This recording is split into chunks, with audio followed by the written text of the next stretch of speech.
Mark Twain Selected Works. Experience of the McWilliamses with Membranous Croup. Well, to go back to where I was before I digress to explain to you how that frightful and incurable disease, membranous croup, was ravaging the town and driving all mothers mad with terror, I called Mrs. McWilliams' attention to little Penelope and said, "Darling, I wouldn't let that child be chewing that pine stick if I were you." "Precious, where's the harm in it?" said she, but at the same time preparing to take away the stick. For women cannot receive even the most palpably judicious suggestion without arguing it. That is, married women. I replied, "Love, it is notorious that pine is the least nutritious wood that a child can eat." My wife's hand paused in the act of taking the stick and returned itself to her lap. She bridled perceptibly and said, "Hubby, you know better than that. You know you do. Doctors all say that the turpentine in pine wood is good for weak back and the kidneys." I was under a misapprehension. I did not know that the child's kidneys and spine were affected, and that the family physician had recommended. "Who said the child's spine and kidneys were affected?" "My love, you intimated it." "The idea! I never intimated anything of the kind." "Why, my dear, it hasn't been 2 minutes since you said—" "Bother what I said. I don't care what I did say. There isn't any harm in the child chewing a bed of pine stick if she wants to, and you know it perfectly well, and she shall chew it too. So there now. Say no more, my dear. I now see the force of your reasoning, and I will go and order 2 or 3 cords of the best pine wood today.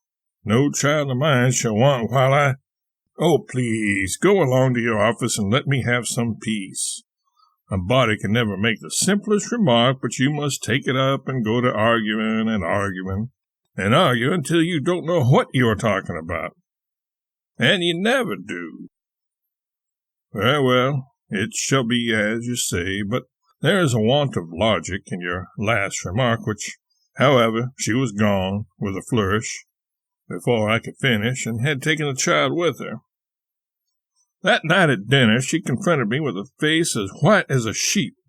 "Oh, Mortimer, there's another. Little Georgie Gordon is taken." Membranous croup, membranous croup.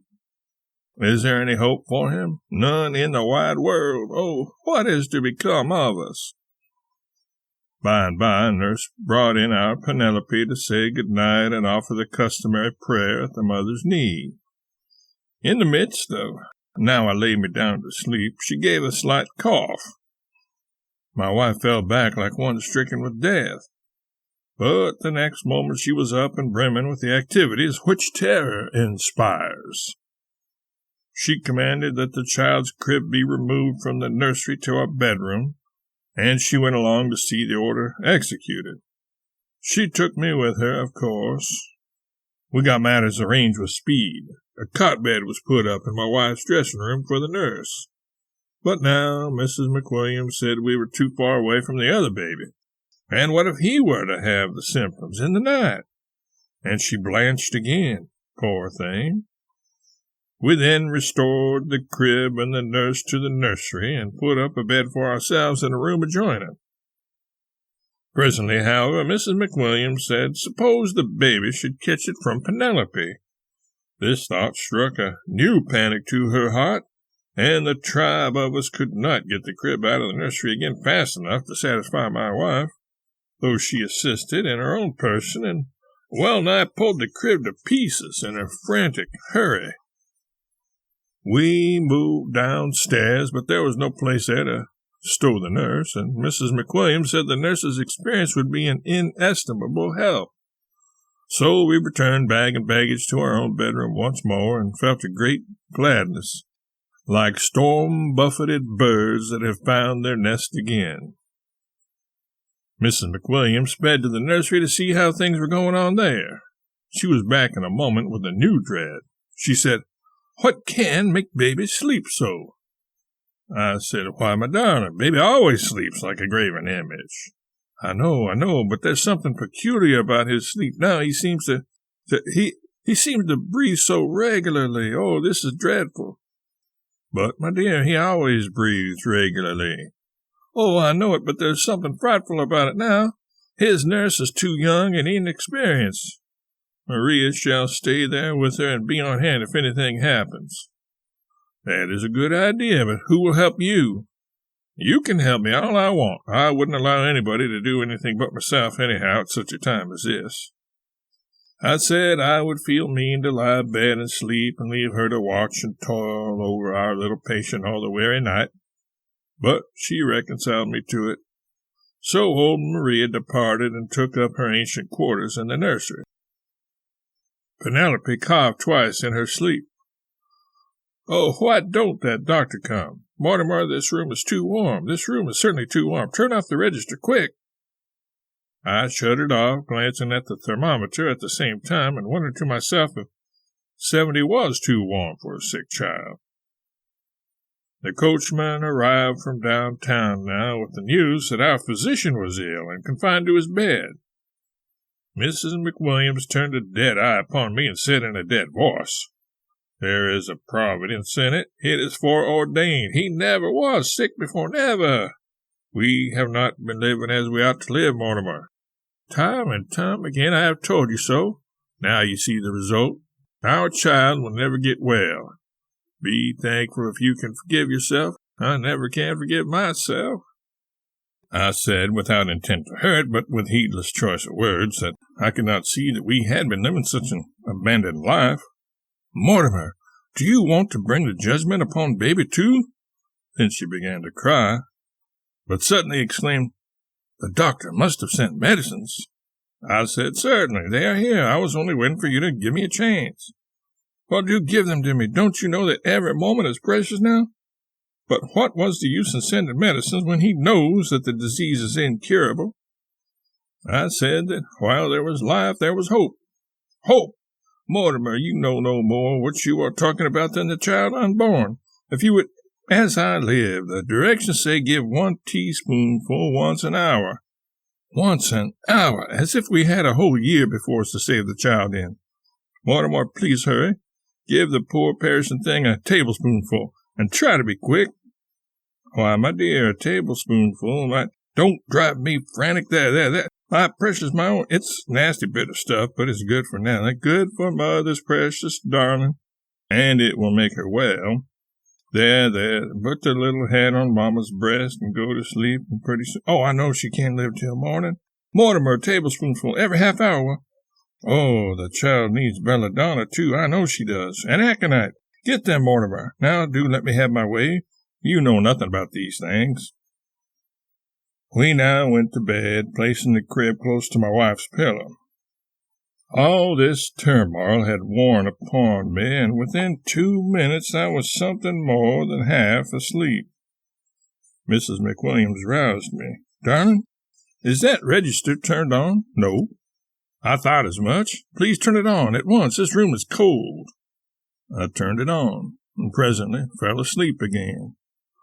I was aroused once more. "Dearie, would you mind moving the crib to your side of the bed? It is nearer the register." I moved it, but had a collision with the rug and woke up the child.